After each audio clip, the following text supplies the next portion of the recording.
Assalamualaikum warahmatullahi wabarakatuh. Sahabat cerita para wali yang dirahmati oleh Allah Subhanahu wa Ta'ala, semoga hari ini kita semua dilimpahkan keberkahan rezeki berupa nikmat iman Islam dan kesehatan. Amin ya robbal alamin. Kali ini cerita para wali akan mengisahkan tentang Imam Abu Hasan Asyadzili, pendiri Tarekat Syadziliyah. Sebelum melanjutkan kisah ini, like, komen, subscribe, terutama bagi sahabat cerita para wali yang baru bergabung. Semoga sahabat cerita para wali bisa mengambil manfaat dari kisah-kisah yang kami bagikan. Imam Abu Hasan Asyadzili, pendiri Tarekat Syadziliyah, adalah seorang wali agung yang namanya selalu dikaitkan dengan Syekh Abdul Qadir Al-Jilani. Hal ini dikarenakan keduanya memiliki derajat kewalian yang sama. Sebagaimana yang diungkapkan oleh Al-Qarshi. Al-Qarshi mengatakan, ketika aku menyebut tuanku Syekh Abu Hasan Asyadzili, maka aku telah menyebut tuanku Syekh Abdul Qadir Al-Jilani. Dan ketika aku menyebut tuanku Syekh Abdul Qadir Al-Jilani, maka aku telah menyebut tuanku Syekh Abu Hasan Asyadzili, karena keduanya memiliki derajat yang sama, dan sir atau rahasia Allah di dalam keduanya juga sama, dan keduanya tidak dapat dipisahkan. Pada tahun 593 Hijriah, lahirlah seorang keturunan Rasulullah Shallallahu Alaihi Wasallam di desa Humaroh, sebuah perkampungan dekat dengan kota Ceuta di negara Maroko. Orang tuanya memberikan ia nama Ali. Kelak ia akan lebih dikenal dengan julukan Abu Hasan Asyadzili. Ali tumbuh dalam lingkungan yang sangat taat beragama. Ayahnya bernama Abdullah bin Abdul Jabbar. Para ahli sejarah sepakat bahwa beliau adalah keturunan dari Sayyidina Hasan, cucu Rasulullah Shallallahu Alaihi Wasallam. Menurut Ibnu Athaillah Asy-Syakandari dalam kitab Lataif Al-Minan, leluhur Imam Abu Hasan Asyadzili adalah Isa bin Muhammad bin Sayyidina Hasan. Sedangkan menurut Ibnu Ilyas dalam kitab Al-Mafakir Al-Uliya fi Al-Matsir Asyadziliyah, leluhur Imam Abu Hasan Asyadzili adalah Isa bin Idris bin Umar bin Idris bin Abdullah bin Al-Hasan Al-Mutasanna bin Sayyidina Hasan. Imam Abu Hasan Asyadzili memiliki postur tubuh yang kurus, jari jemari yang panjang, warna kulit yang bagus. Ia sangat fasih berbicara, ucapannya sangat lembut. Selain itu, ia selalu memakai pakaian yang indah dan menunggangi hewan tunggangan yang gagah. Terkadang ia juga tak segan untuk memakai pakaian sederhana.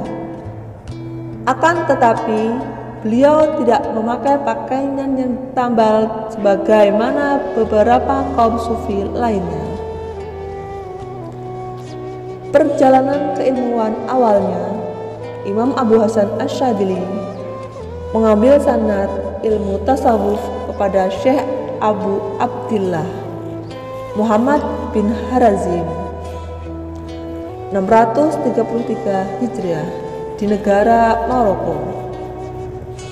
Dari guru pertamanya inilah Imam Abu Hasan Asyadzili mendapatkan pengesahan sebagai pengikut ajaran tasawuf.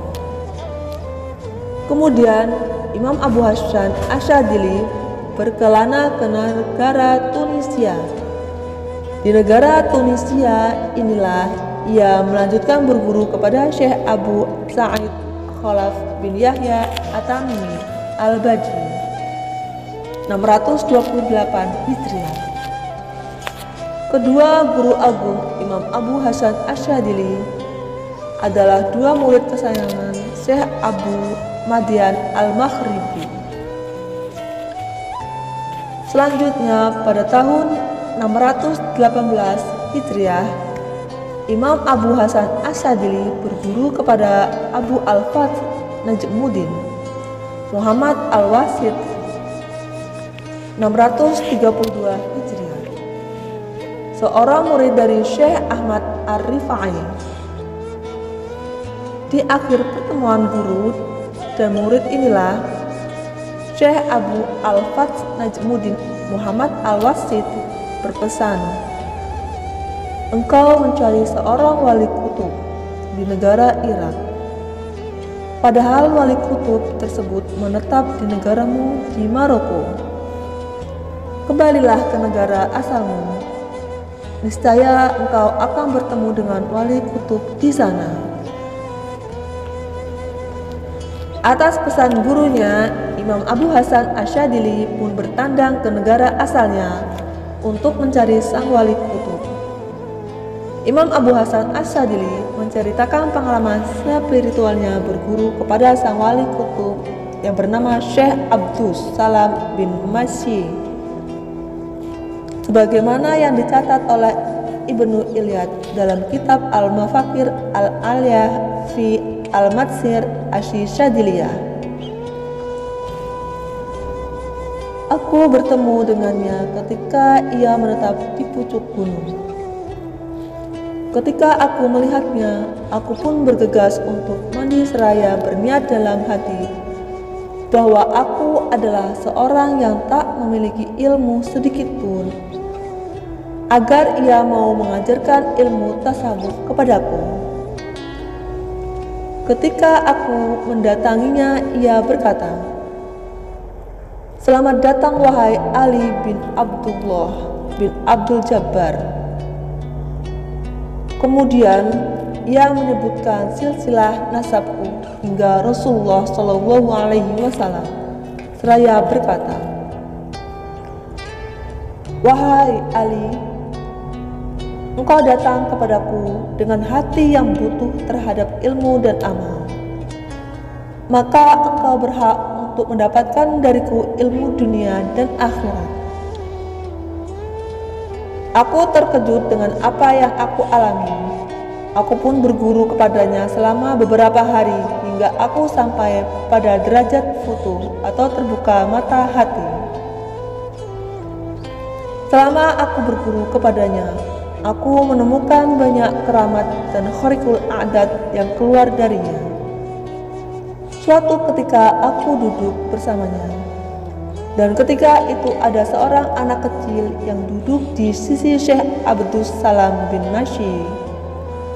Terbesit dalam benakku untuk menanyakan kepadanya tentang asma Allah Al-Mu'azzam. Anak kecil itu pun berkata, "Wahai Abu Hasan, engkau ingin bertanya kepada Syekh tentang asma Allah Al-Mu'azzam. Sungguh di dalam hatimu telah terdapat syi'r atau rahasia dalam asma Allah Al-Mu'azzam."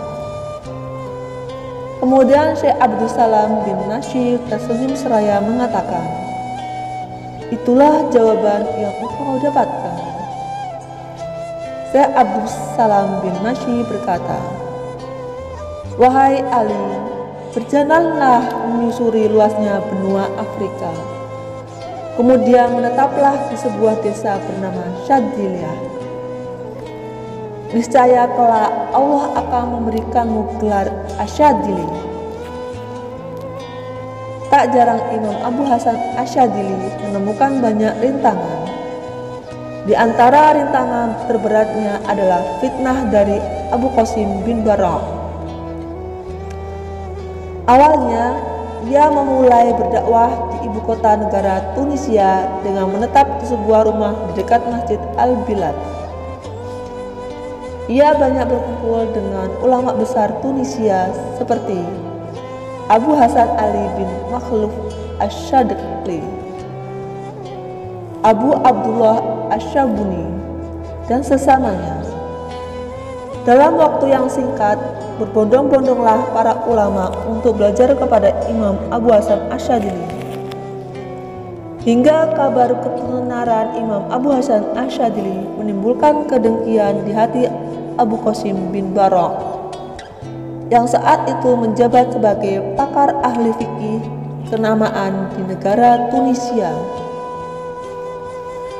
Abu Qasim bin Barok pun mengadu kepada Sultan Abu Zakaria, "Sungguh di daerah kita ada seorang dari desa Sajiliyah yang mengaku keturunan Rasulullah Shallallahu Alaihi Wasallam, dan ia diikuti oleh banyak orang. Ia akan mengacaukan negaramu." Abu Qasim bin Barok lalu mengumpulkan seluruh ulama ahli fikih untuk berdebat dengan Imam Abu Hasan Asy-Syadili. Sedangkan di waktu yang sama, Sultan Abu Zakaria mengawasi dari balik tirai. Perdebatan pun dimulai. Seluruh ulama ahli fikih yang hadir terdiam membisu. Setelah mendengarkan seluruh pertanyaan mereka dijelaskan dengan mudah oleh Imam Abu Hasan Asy-Syadili, maka kedengkian semakin membara. Beberapa oknum yang dengki saat itu mengusulkan untuk mengusir Imam Abu Hasan Asy-Syadili dari negara Tunisia. Hingga beberapa waktu kemudian tersiar kabar bahwa selir sang sultan wafat akibat sebuah penyakit. Maka sang sultan beserta seluruh pelayannya bergegas untuk memakamkannya. Ketika mereka sedang sibuk dengan urusan pemakaman, tak disangka kebakaran terjadi di rumah sang sultan.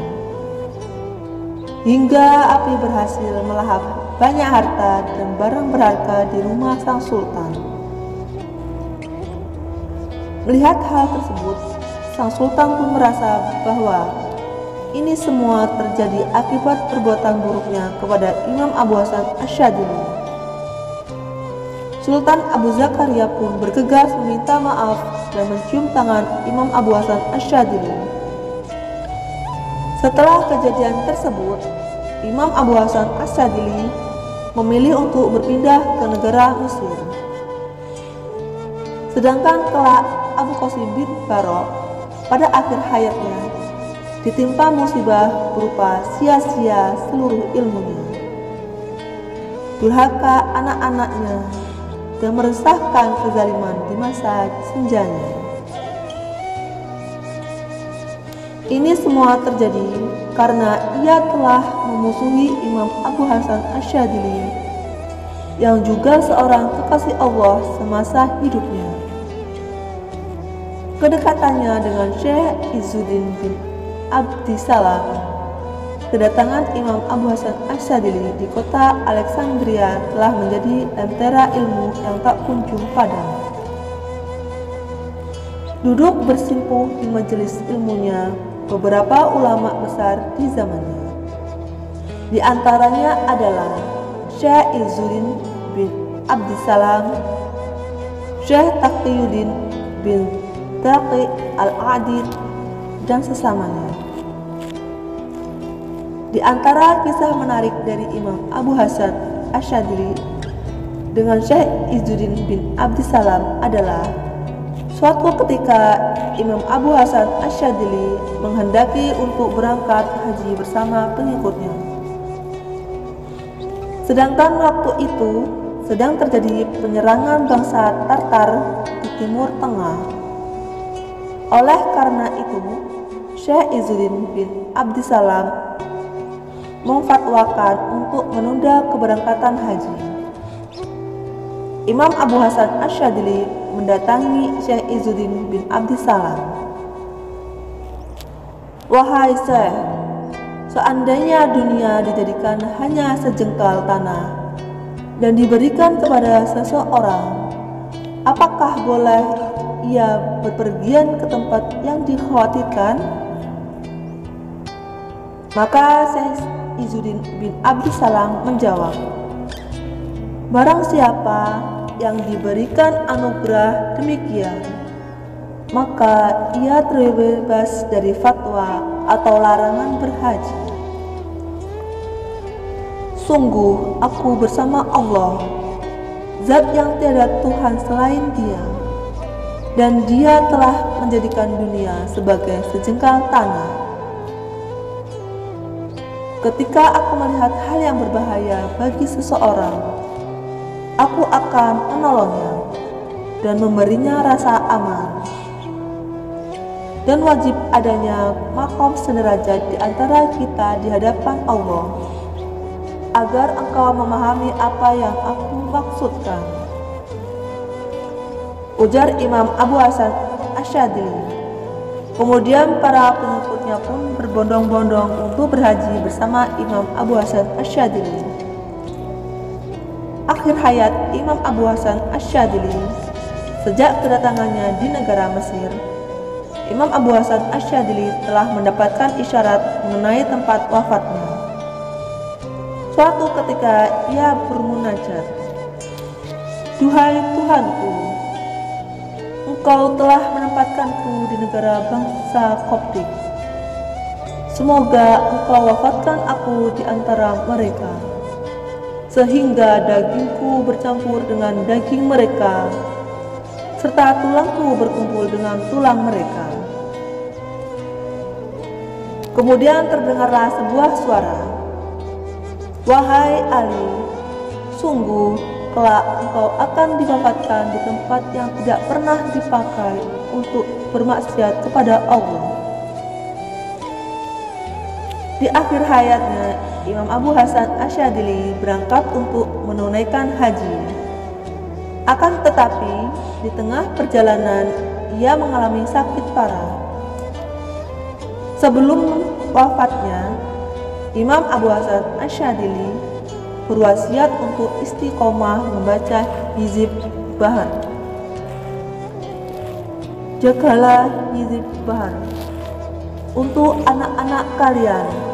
Sungguh di dalamnya terdapat Asma al-Mu'azzam. Sebelum wafatnya, Imam Abu Hasan Asyadzili menyuruh muridnya untuk mengambilkan air di sumur terdekat. Akan tetapi muridnya mengatakan, wahai tuanku, air di daerah ini asin, sedangkan air yang kita bawa terasa segar. Bawakan air sumur kepadaku. Sungguh apa yang aku inginkan berbeda dengan yang kalian persangkakan. Jawab Imam Abu Hasan Asyadzili. Maka Imam Abu Hasan Asyadzili berkumur dengan air sumur tersebut, dan ia mendoakan air bekas berkumurnya. Kemudian air bekas berkumurnya beliau masukkan ke dalam sumur terdekat. Dengan izin Allah, air sumur tersebut berubah menjadi segar dan melimpah. Imam Abu Hasan Asyadzili wafat pada tahun 656 Hijriah di sebuah gurun pasir bernama Humaisarah yang berada di antara daerah Luxor dan Qina. Penerus tarekat Syadziliyah setelah beliau adalah Abu Abbas al-Mursi. Dalam tarekat yang beliau dirikan, Imam Abu Hasan Asyadzili memberikan 5 dasar yang harus diikuti oleh pengikut tarekat Syadziliyah, yaitu bertakwa kepada Allah baik di dalam keadaan samar ataupun terang-terangan, mengikuti jejak baginda Nabi Muhammad SAW baik dalam perkataan maupun perbuatan, tidak bertumpu kepada manusia baik di depan mereka maupun di hadapan mereka, dengan pemberian Allah baik sedikit maupun banyak kembali kepada Allah dalam keadaan senang maupun dalam keadaan susah. Wallahu a'lam bishawab. Semoga kita bisa mengambil hikmah dari cerita ini. Wassalamualaikum warahmatullahi wabarakatuh.